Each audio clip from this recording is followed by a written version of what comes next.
and welcome to the national presentation of Tell America, the American Veteran. I'm your host, Army Corpsman James D. Yaney Sr., along with Corporal Dale Parrish, Navy Corpsman and Silver Star recipient John Pickenu, and Sergeant William Hullinger, United States Marine Corps. Tonight, Tell America is proud to present the second episode of Our Time in Hell, and General MacArthur's gamble in saving Korea from falling into the hands of the North Koreans and becoming a complete communistic state. And now to pick up our story where we left off from last week, here is Navy Corpsman and Silver Star recipient John Pickenu.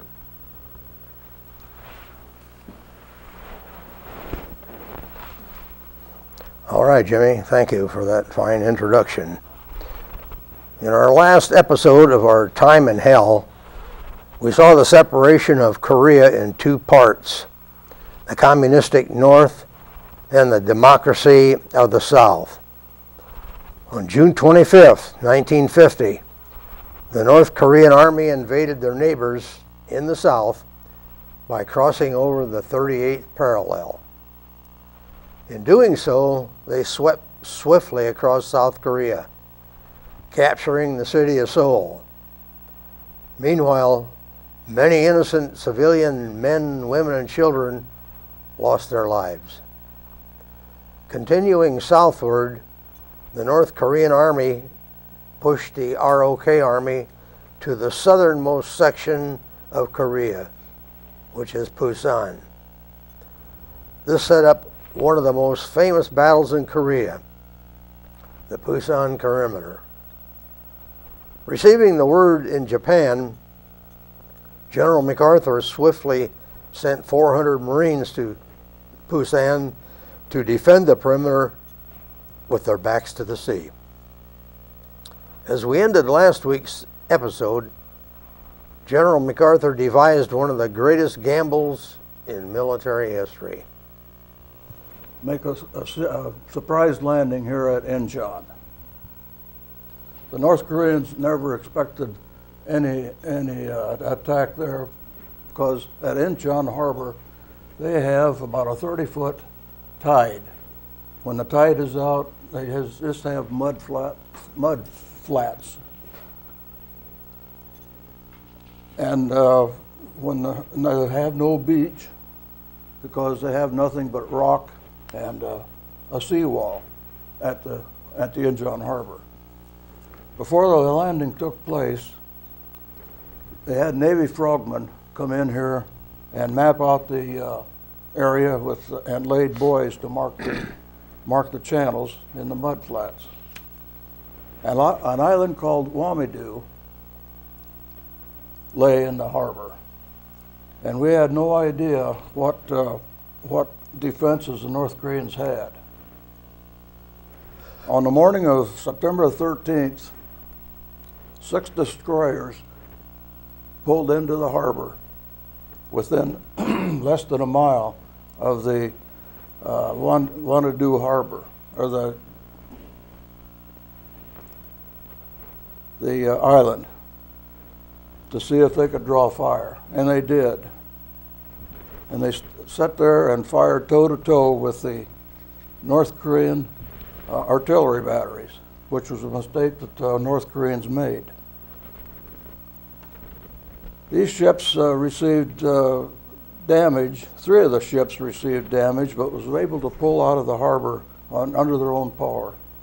If the guns hadn't have been discovered and destroyed, it's quite obvious what would have happened to the small landing craft trying to reach shore.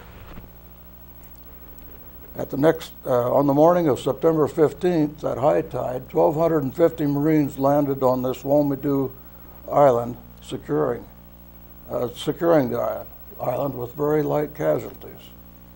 At the next high tide, the remaining Marines landed on the mainland, taking Incheon onto Kimpo Field and on their way to liberate Seoul, where bitter house-to-house battle took place, which took over 2 weeks to accomplish.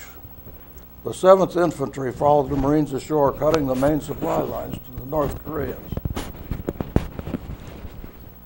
In a few days, the North Korean troops were either killed, captured, and the rest hightailed it back to the north, turning the tide of the fighting in our favor. Please join us as we watch a reenactment of the landing at Incheon, and afterwards we'll talk about the real life experiences of a man who was there, our friend Marine Sergeant Bill Hullinger. Thank you. Yeah, it really did.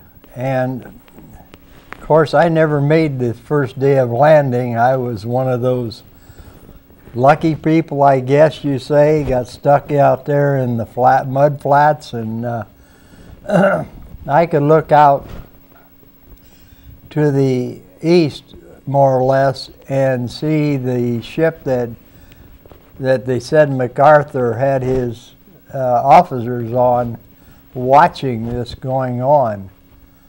I was on an LST. We had to wait till the next day to get enough under us so we could go in and drop off our tanks that we had then. Well, you didn't go in with your tanks then?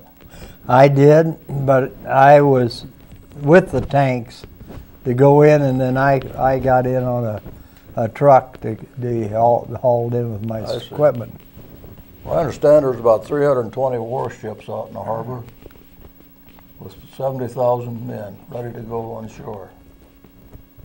I think that's correct. Of course, I couldn't see them all. It was dark when we went in.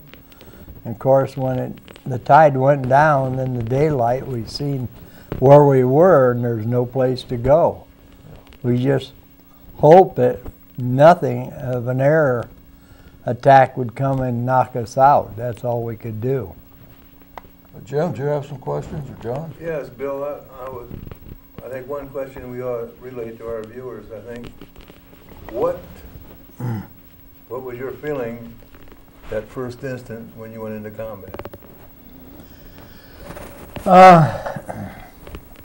When I finally got ashore, we went to Kimpo Airport, and that's where we were bivouacked to begin with.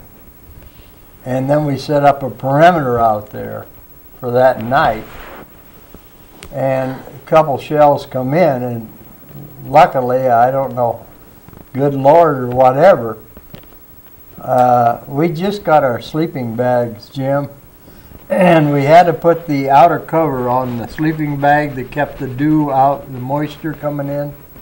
And I was working at it and squatted down, and I had it up, and that shell come in, and I hit the ground, and when I picked it up, there was a hole through it, and it got the guy behind in the hand, that piece of shrapnel. That's how close I came. I thought, what? You know, there you are. It's all of a sudden it's there and it's gone. I got a hold of my new sleeping bag. I didn't even get a sleep in it yet, Jim. But anyway, then we set up the perimeter, and I was with a sergeant, and since I was just a PSC or a corporal at the time, I had to stay up more than him. For some reason, you know, rank have his privileges. Right. We had a machine gun, but if anything come around, you don't fire the machine gun, you fire your rifle. And you bump him real quick to let him know something's out there. And we knew there was something there. So we fired our rifle a couple times, and then he finally got up and he says, don't fire the machine gun, because we didn't want him to know where it was at until we seen something coming at us.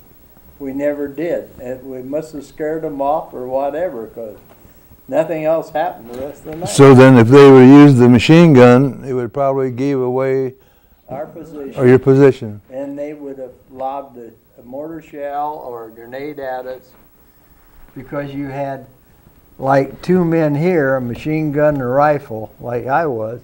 Then you'd have maybe 10 feet away another rifle 10 foot.